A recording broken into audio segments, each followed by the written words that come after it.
Bye bye. Olha tita lời, yêu giờ tôi một thằng lần gấu rồi nó, nói tiền lần gấu chung cái tiền, yeah cơ lần gấu chung cha tiền, nó là hay.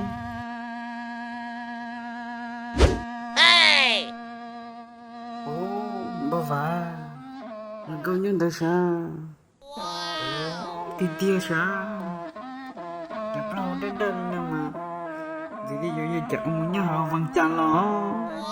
Lần gấu nó vẫn chừng mà. Lâu thì đã đợi nó bữa cao. Wow. Còn gì đi chúng câu là đi nè.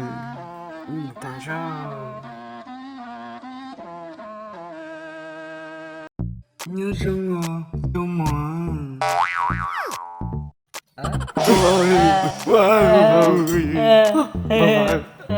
Bà Khéo, khéo. Bye bye khéo.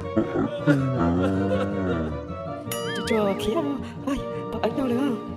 Cho khéo, bà ở đâu? Bà ở đâu nữa? Cho khéo. Cho khéo, bà ở đâu? Bà ở đâu nữa? Cho khéo. Cho khéo. Cho khéo, bà ở đâu chứ sao nha? Cho bà ở kia chẳng luôn.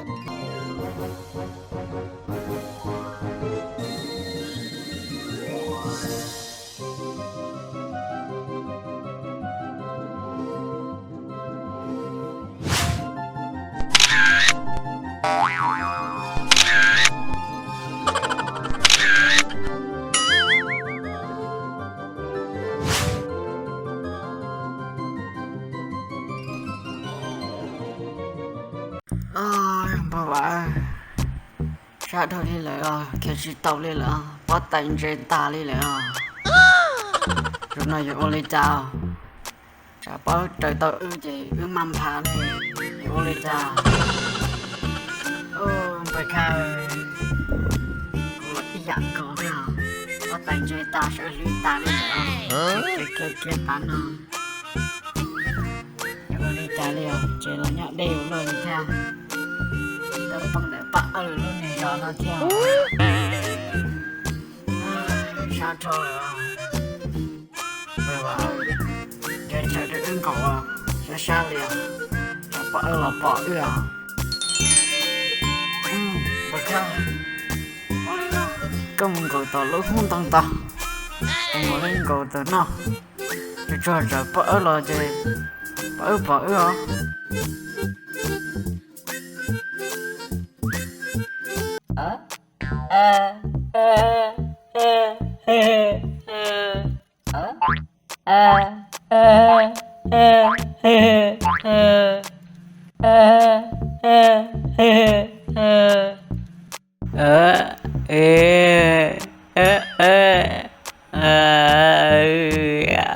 Nanti ni bawa kalau bau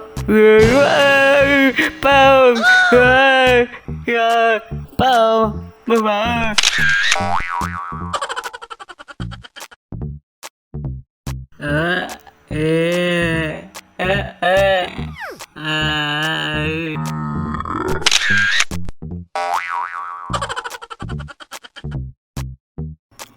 bà bảo vậy cho tính rồi tôi nhìn sự mà bỏ ở mông bà kia ta kỹ liền chạy trong mông nhập phèo rồi rồi tôi chỉ bỏ ở theo bà vả